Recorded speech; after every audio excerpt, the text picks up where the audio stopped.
کھا پاتے. میرا جملہ یاد رکھنا، کسی کا قتل کرنا علی کی مجبوری تھی، فضیلت نہیں.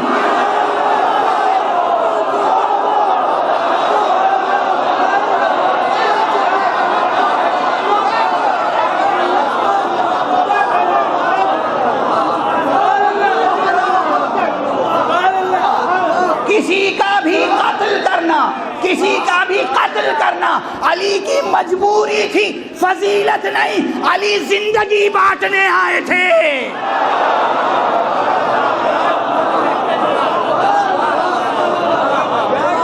علی قتل کرنے کے لیے نہیں آئے.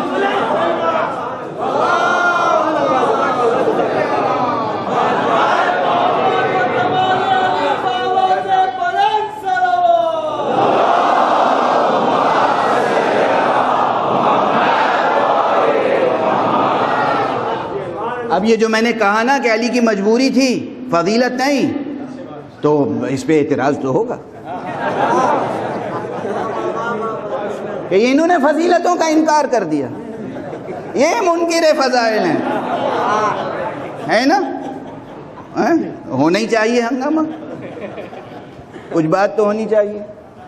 خدا کی قسم، قرآن کی قسم، رسول رحمت کی قسم، رسول امن و اسلام کی قسم، محمد مصطفیٰ رحمت عالم کی قسم، علی مرتضیٰ کی قسم، کسی کا بھی قتل کرنا علی کی مجبوری تھی، فضیلت نہیں تھی. اور اگر جاننا ہو تو پھر میدان خندقی میں آئیے، دیکھیے جب عمرو ابن عبد ود آیا ہے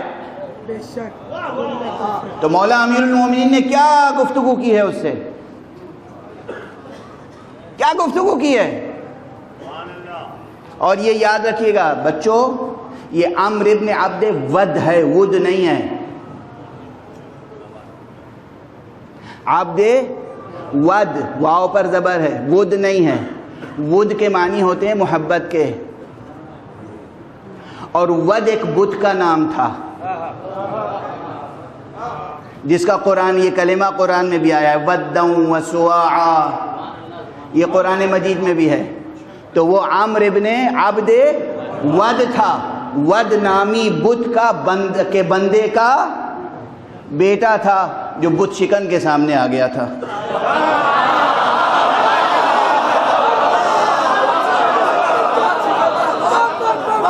جس کے سامنے بتوں کی کوئی حیثیت نہ ہو، وہ بت کے بندے کے بچے کی کیا حیثیت ہوگی.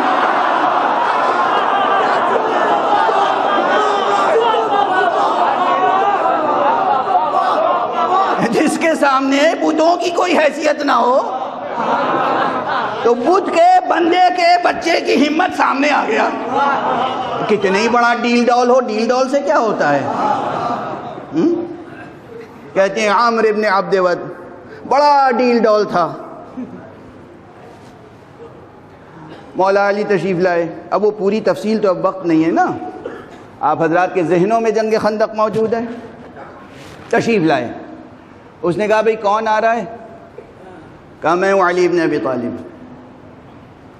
کہا واپس چلے جاؤ، میں تم سے جنگ نہیں کرنا چاہتا.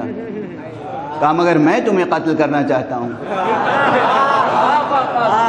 اچھا، گفتگو شروع تو یہاں سے کی، لیکن اب ظاہر ہے ہمارے آپ کے اعتبار سے امام تھے، ولی تھے، حجت خدا تھے، شجاع تھے، اللہ کا زندہ معجزہ تھے شجاعت کے میدان میں. بس اس نے تو تمام تر اپنی گستاخیاں کر دی تھی رسول کی شان میں، اسلام کی شان میں. اپنا نیزہ چبھو دیا تھا خیمے میں اور للکار رہا تھا. تو ظاہر ہے کہ اسے ایک ضربت میں ختم کر دینا ان کے لیے کوئی کمال تھا، کوئی معمولی بات تھی، کوئی بڑا کمال تو نہیں تھا. مگر انہوں نے کہنے کے باوجود، دیکھیے اب یہ میرا ہی جملہ ہے، میں شاید 10 برس 12 برس پہلے میں نے کہیں کہا تھا، اب دہرا رہا ہوں، یاد آ گیا. امیر المؤمنین امام المتقین علی ابن ابی طالب علیہ الصلاۃ والسلام،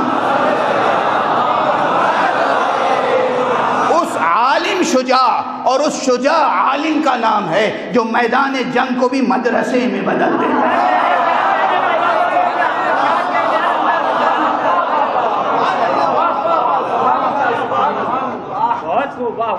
جو میدان کارزار کو مدرسے اور تربیت گاہ میں بدل دیتا ہے. اچھا تم آئے ہو، تم نہیں لڑنا چاہتے مگر ہم تم سے لڑنا چاہتے ہیں. مگر دیکھو لڑائی کے کچھ آداب ہوتے ہیں. یہ لڑائی کے آداب سکھانے کا موقع ہے، وہ بھی دشمن کو. اس کے معنی یہ ہے کہ یہ ایسا عالم اور شجاع ہے جو غیر تربیت یافتہ دشمن پہ بھی ہاتھ نہیں اٹھاتا، دشمن کو تربیت دیتا ہے، پھر بھی اگر وہ احسان نہ مانے تو سزا دیتا ہے.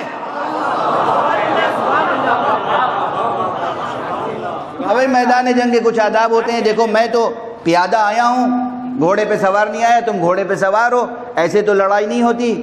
فوراً وہ گھوڑے سے زمین پر آ گیا اور اپنے گھوڑے کو پے کر دیا. اچھا اب یہاں ٹھہر کے اب ایک دو جملہ اگر ایک دو منٹ آج زیادہ ہو جائیں تو معاف کر دیجئے گا. دیکھیے یہ تشنہ رہ جائے گا مضمون. خدا کی قسم تمام مورخین تقریباً اس بات پہ متفق ہیں کہ امیر المومنین کی شجاعت کا یہ عالم تھا کہ اکثر جب میدان جنگ میں جاتے تھے تو گھوڑے پہ نہیں پیادہ جاتے تھے. اور آقا کی جو زرہ تھی نا، اس زرہ میں صرف سینے کا حصہ تھا، پشت کا حصہ نہیں تھا.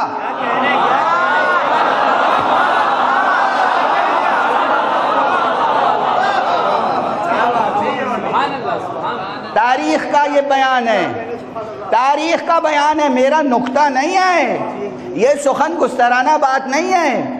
مولا علی کے حریفوں نے کہا ہے علی کی جو زرہ تھی اس میں سینے کا حصہ تھا، پشت کا حصہ نہیں تھا. کسی نے پوچھا یا علی پشت کی طرف تو کچھ نہیں ہے؟ کہا خدا وہ دن نہ دکھائے کہ میری پشت کی طرف سے کوئی حملہ آور ہو.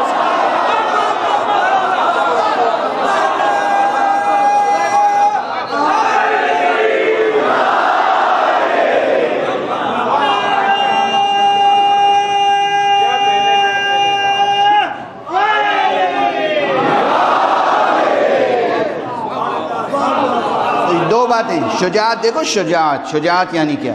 شجاعت یعنی کہ میدان جنگ میں جا رہے ہیں. خیبر میں بھی خود پیادہ گئے تھے اور آنے والا مرحب و انتر جو آئے تھے وہ کیا گھوڑے پہ سوار آئے تھے. یہ پیادہ تشریف لے گئے تھے. ذرا دیکھو تو صحیح کس مولا کا کلمہ پڑھتے ہیں. اور ایسے ہی خندق میں خود پیادہ تشریف لے گئے. آنے والا ہے کہ بھئی جنگ کے کچھ آداب ہوتے ہیں، میں تو پیادہ ہوں تم سوار ہو. درس دیا نا، سبق دیا. اور اس کے بعد پھر یہ بھی کہا دیکھو ایسا ہے میں نے سنا ہے کہ تم نے یہ کہہ رکھا ہے، تمہاری طرف سے یہ اعلان ہے کہ 3 سوال مجھ سے جو بھی کرے اس میں ایک بات ضرور مان لیتا ہوں. دیکھیے یہ تربیت ہے، یعنی تم جو کہتے ہو اپنی بات کا پاس و لحاظ تو رکھو. یہ علی ہے، یہ ولی ہے، یہ مربی ہے، یہ اسم مبارک رب کی تجلی ہے کہ جو دشمن کی تربیت کر رہا ہے. اور جب تک تاریخ مولا کے ان جملوں کو دہراتی رہے گی اس وقت تک جو بھی غور کرے گا اس کی تربیت ہوگی یا نہیں؟ تربیت ہوگی نا. سبق دیا ہے کہاں امیر المومنین نے. بھئی میں نے سنا ہے تم سے 3 باتیں کوئی کہے تو 3 میں سے ایک ضرور مان لیتے ہو.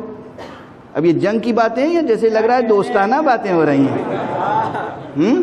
یہ ہے قوت علی، یہ ہے نفس کی قوت و شجاعت. یعنی شجاعت اس کمال کا، اس ملکے کا نام ہے کہ جہاں دشمن ششدر رہ جائے، حیران رہ جائے، حملہ نہ کرنے پائے، کہنے والا اپنی پوری بات کہہ لے اور منوا لے.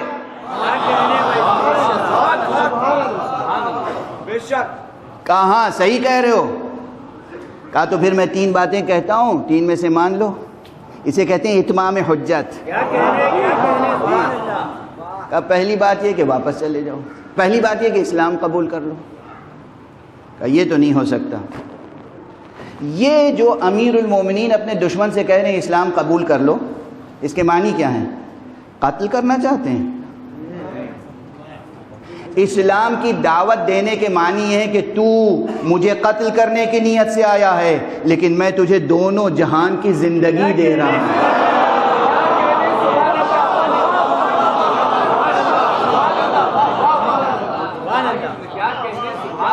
تو میری زندگی ختم کرنے کے لیے آیا ہے اور میں تجھے دونوں جہان کی زندگی دے رہا ہوں، اسلام لے آئے گا، یہاں میری تلوار سے بچے گا، زندہ رہے گا، اور آخرت میں بہترین زندگی پائے گا۔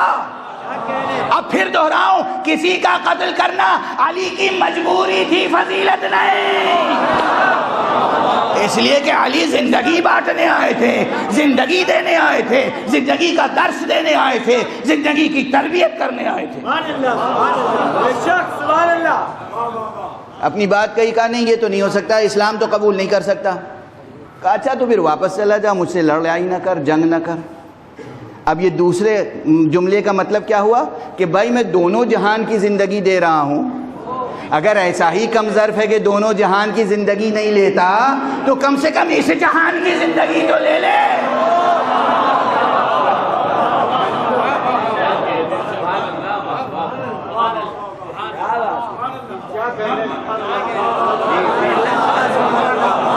واضح ہے یا نہیں؟ میں دونوں جہان کی زندگی دے رہا ہوں، تو دونوں جہان کی زندگی تیری سمجھ میں نہیں آ رہی ہے، کم سے کم اس جہان کی زندگی لے لے، واپس چلا جا۔ اب بتائیے قتل کرنا علی کی مجبوری ہوئی گی یا نہیں؟ جب اس نے یہ بات بھی نہیں مانی تو پھر آپ نے اسے مبارزت کی دعوت دی اور کہا ٹھیک ہے پھر جنگ کر لیتے ہیں، اور اس کو پورا موقع دیا۔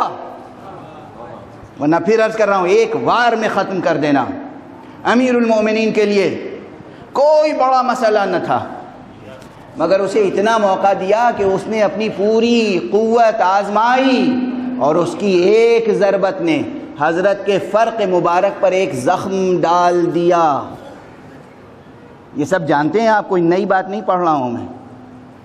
اور اس کے بعد جب خود وار کیا، اور اس وار کا اثر یہ ہوا کہ وہ قریب مرگ تھا اور چاہتے تھے کہ اس کا سر قلم کریں، اور اس نے گستاخی کی، اور یہ روایت نہایت شانداری کے ساتھ بطور خاص مولانا روم نے بار بار بیان کی ہے، اور تمام حضرات بیان کرتے ہیں۔ ادھر اس نے گستاخی کی اور آپ اس کے سینے سے اتر آئے۔ یہ انداز بتاتا ہے کہ بزدلی کہاں ہے، شجاعت کہاں ہے۔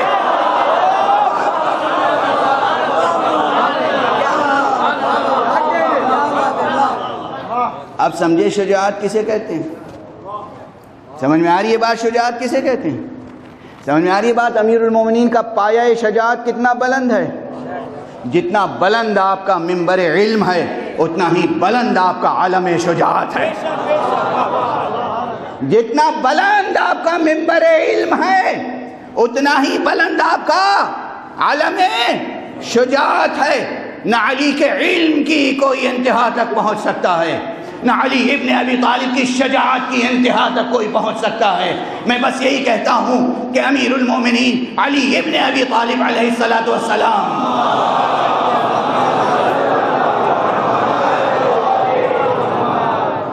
اس معجزہ الہی کا نام ہے کہ جسے اگر لفظوں میں لکھا جائے تو قرآن بنتا ہے، اور قرآن کو اگر پیکر میں ڈھالا جائے تو علی بنتا ہے۔ بس گفتگو کو یہاں روک رہا ہوں۔ سبق یہ ہے کہ دو چیزوں کے بغیر زندگی بسر نہیں ہو سکتی، علم اور شجاعت۔ ہر بچہ، ہر جوان، ہر فرد ہماری ملت کا اور عالم انسانیت کا اپنے اندر دو عناصر پیدا کرے، شجاعت اور علم، علم اور شجاعت، تو پھر زندگی بھی سرفرازی کی حاصل ہوگی، موت بھی سرفرازی کی حاصل ہوگی۔